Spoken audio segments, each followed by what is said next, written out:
Hello friends, this is Cara-Renee with B.Reborn Art and Healing, coming to you with my Sunday's Art of Truth. So this one is, it doesn't really have a title per se.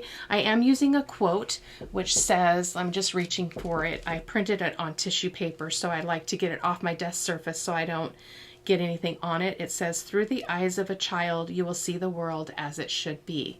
So that's what I'm going to be creating around. So again, it doesn't really have a title. The video will have a title once I decide, but right now I don't know. So this will be a voiceover because I have absolutely no plan here. I just know what's on my heart. I know what has inspired me. And so I'm going to talk about that just for a quick minute before we get into the video.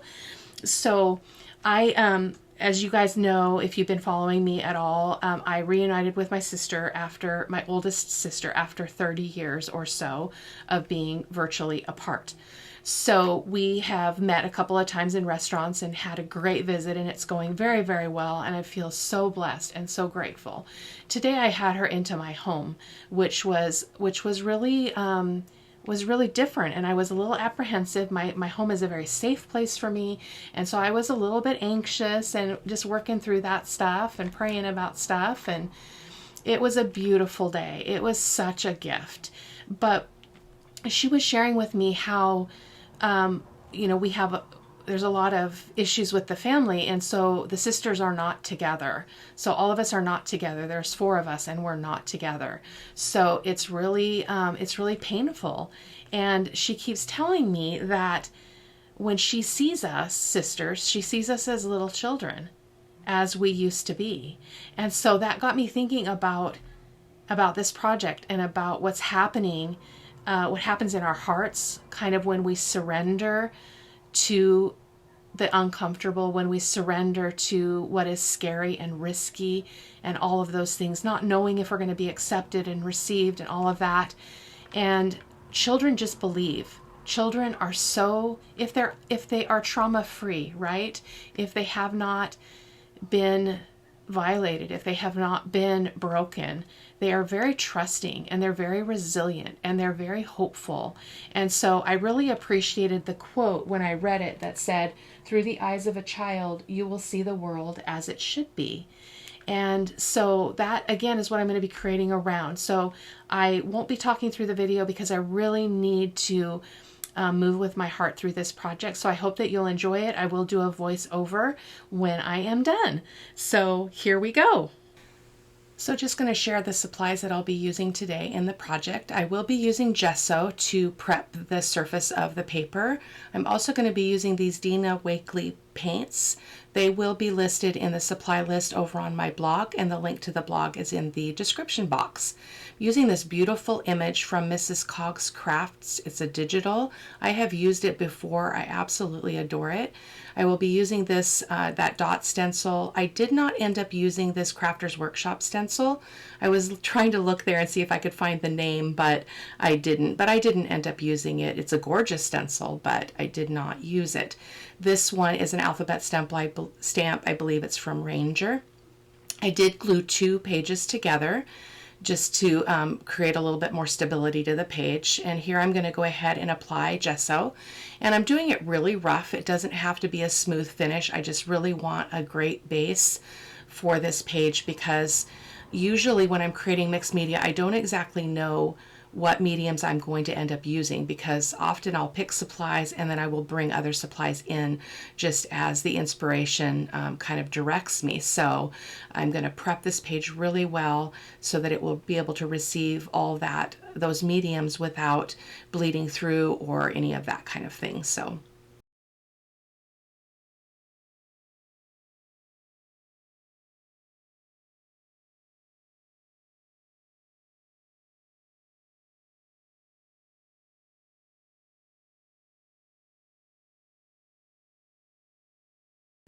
and I'm just grabbing a little tool, and I'm going to do some writing in the gesso. This is a great way to process emotions associated with your project. So just writing some words that just are kind of on my heart: beauty, and I can't remember what the other one said at the top, hope, love, and those kinds of things. And I do kind of bring the gesso back in and kind of make it quite not quite so visible. Oh, together, that was the other word, to make it not quite so sharp. It's there really for processing for me. I love doing that, and then those words become part of the project, which I really love. So I did make sure that was nice and dry before I'm moving on to the next step. This is the Dina Wakley paint in, I believe it's lemon, but again, that will be in the supply list. And I'm just using my palette knife to get some of that color on the surface, because yellow is my favorite color, in case you didn't know.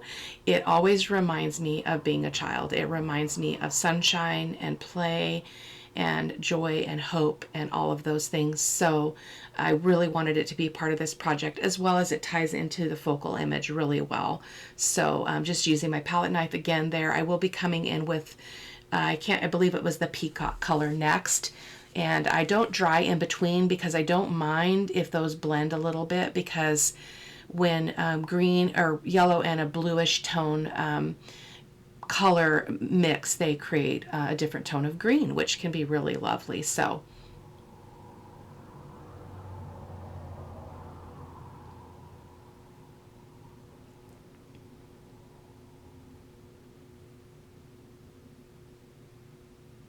and here I'm going to come in with that peacock color.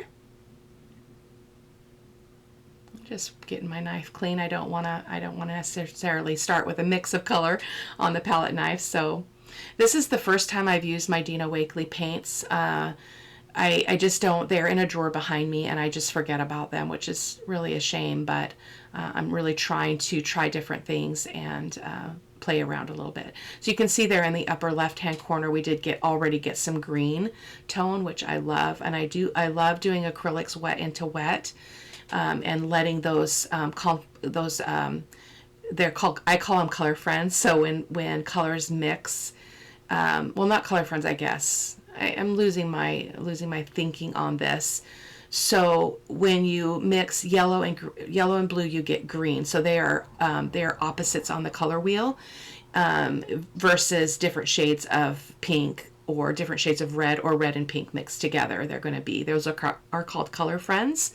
So it's early in the morning. I'm doing the voiceover the next day, so that's always a tricky thing. So I'm going to come in with this little circle or dot stencil and my baby wipe, and I'm just going to pull up some of that paint. This is completely a wet surface. So what it did is it created kind of a really kind of a smushed up kind of image there, or impression, and it pulled up some of the gesso and the paint too, which created more texture on the surface, which I love to do as well.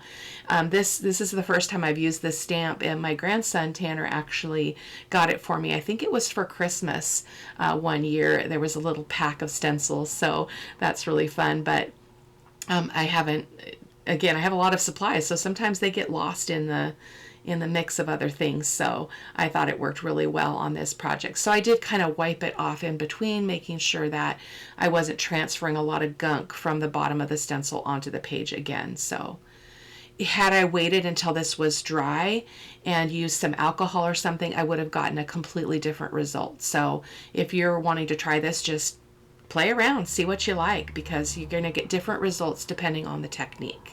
So there you can see I did go ahead and dry that really well before I come in with the next step.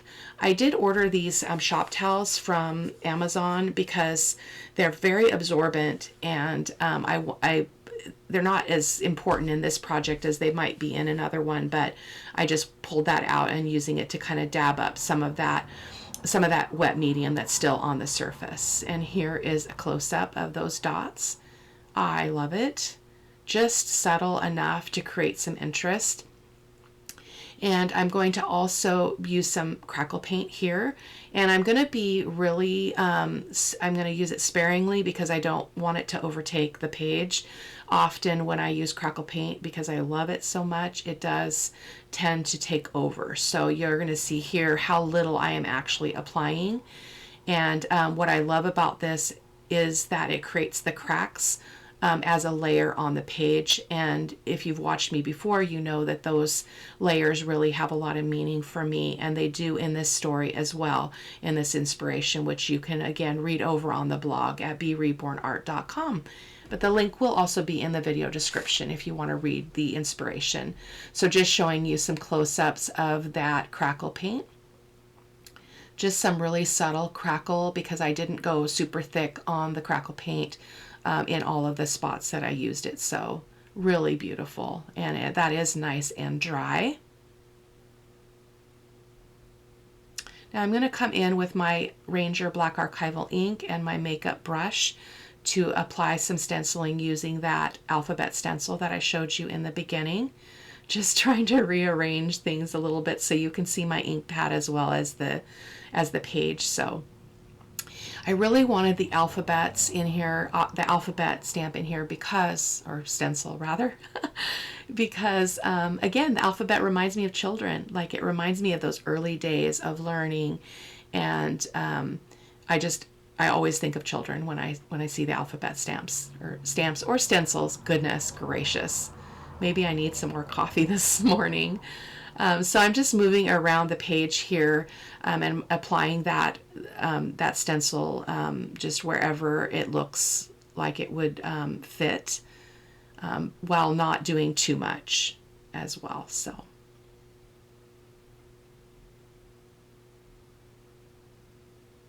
And this is the last part here, just over on the right. I usually try to work in threes when I'm doing elements and additions like this. Not always, but it is very pleasing to the eye because your eye kind of moves around from each of those elements to the next. So, and there's just a close-up of that stenciling. I pulled this stencil out, as I mentioned before, with the idea of using it. I did not end up using this at all, so I'm just going to set that aside. Apparently still thinking. Last night feels like such a long time ago. So there we go. So there I'm coming in with the Dina Wakley paint in Cheddar. It's just a really kind of a yellowish toned orange. So, and I really wanted to bring out some of the other deeper, darker colors in the image, the focal image, in the sunflowers as well as in her hair. And so this cheddar color worked really well. So I'm just using my finger. I love using my finger when I'm applying paint. Again, I feel like it kind of transports me back to kind of the innocence of childhood and playing, and the feeling of texture and paint on your fingers is just, there's just nothing like it. I don't like the feeling of all texture on my hands because sometimes textures are a problem, but given this piece, this spread, I felt like I really wanted to kind of enter in, and as I mentioned before, I was creating this fully in the moment and really moving through it intuitively with my heart, because I had no idea what I was going to create. I just knew that I was going to use that focal image and that the inspiration was going to be around this idea of children. The quote that I use says, "Through the eyes of a child, you will see the world as it should be." And so that's kind of where I was in my heart as I was creating. And so everything that I was doing was in line with that in my mind and my heart. So I think it worked pretty well. I was feeling kind of at this point it was a little bit messy, but again, that fits for the journal page, because children are messy and children are full of life. They're spontaneous and unexpected things. And so I just kind of went with that, and really I was pleased with the result. Just using my towel there to just make sure there's not any wet spots. And then I realized as I was doing this that if I didn't create some kind of a lighter base, my focal image was not going to pop off the page. And so that's what I'm doing here, is I'm using some gesso so that I can put her on top of that white area and have her really stand out. When I was looking at the project, when I finished last night, I wasn't entirely sure that I loved it, but I did look at it this morning and I was really pleased with it. And often with art, we can be kind of, we can look at it and feel like, oh man, that's just not what I wanted. And that's, oh, yuck. And I don't like it. And I should have done this, you know. But if you just kind of set it aside either overnight or for just a time, you often will come back and find that you do like it. I have found that to be especially true when creating watercolor, but it is also true in mixed media. So I did make sure that was nice and dry, and I'm going to go ahead and adhere my girl onto the surface here. Oh, I guess I had decided to segue here and do some splattering. So I'm using my golden fluid acrylic in titanium white, adding a little bit of water. There, the delay there is me looking for my brush that I like to splatter with because I wasn't expecting to do splatters. So just searching for that here really quickly. Adding a little bit of water to that paint, and I'm going to splatter that white all over. And this again added kind of a magical feel to the surface, which I was really pleased with as it moved along. So I am also going to come in with the Dina Wakley paint in the lemon yellow and do the same, because the yellow for me is the primary color, the focal color for this this page, as well as the inspiration. So, and again, going to add some water to that also. I still had some of that other paint on it, so I'm just trying to make sure it's nice and clean before I go into that dab on the mat.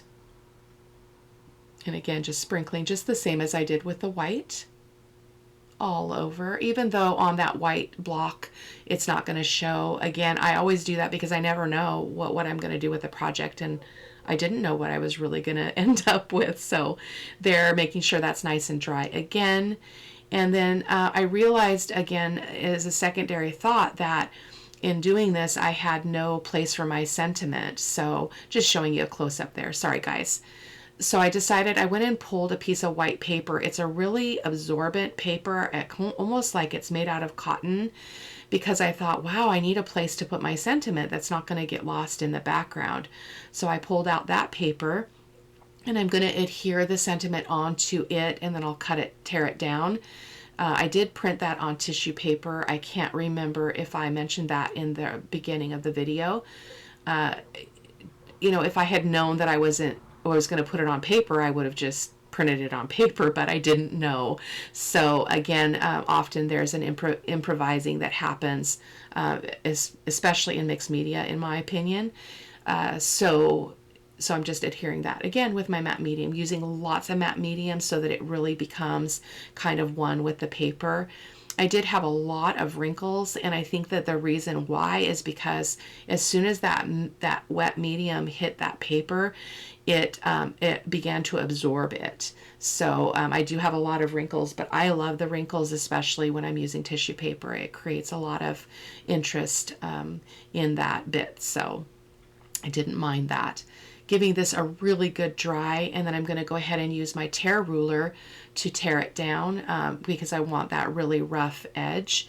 And it was a little bit tricky because the paper is really soft, and I didn't really expect that, but it turned out really nice.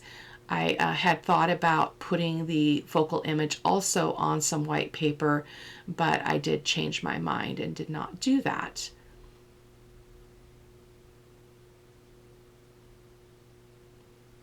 Just trying to get as straight of an edge as I can. This is where I was struggling because it was starting to tear on that section above the quote and not where I was trying to tear it underneath.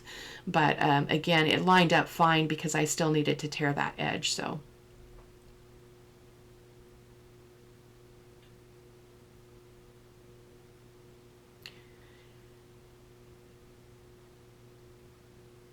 And then I am going to use my black archival ink, or I did, excuse me, I realized I cut that out, my black archival ink to put a dark edge around that. And I also am going to do that with the focal image because I wanted to I wanted her to stand out for one. And then I also wanted that black, I wanted to tie in the black of the stenciling into the piece, and this is a great way to do it. I do go round and round and around her because often with the archival ink it takes multiple layers to get it to the darkness, the depth that you want it to be at. So that's just what we're doing there. I'm going to go ahead and adhere it with my Fabri-Tac, and I only used Fabri-Tac because it was what was already on my desk. I didn't want to get my gel medium out or anything else, so and it worked just fine. So it's in a journal, so no big deal. I still haven't replaced my Sugar Bell bottle. It has a hole in it at the bottom, and so it's really hard to get the Fabri-Tac out of here, so I did struggle quite a bit, as well as the bottle is low. Fabri-Tac works the best in a Sugar Bell bottle if it's fuller, so I need to definitely fill it up so that I don't have so much trouble the next time I get it out. So just placing her obviously in that center section on that white block that I created. And you can see just as she's sitting there that the orange in the page is bringing out the orange in her hair, and the yellow in her dress is also being complemented by the background. So it's a great way to create a cohesive journal spread that looks like it goes together, especially mixed media, because it can kind of go sideways, as I've mentioned before. I often do a voiceover just because I can get on some rabbit trails that are pretty crazy. So and here I didn't turn my bottle upside down, so I really was struggling to get it to come out. So thank you guys so much for joining me here. If you want to check out the inspiration, you can head on over to my blog at B.Rebornart.com again and read the inspiration. The link will be in the video description. Thank you guys so much for being here. If you haven't subscribed and you like what I'm creating, go ahead and hit that button. I'd love to see you here. Thanks so much.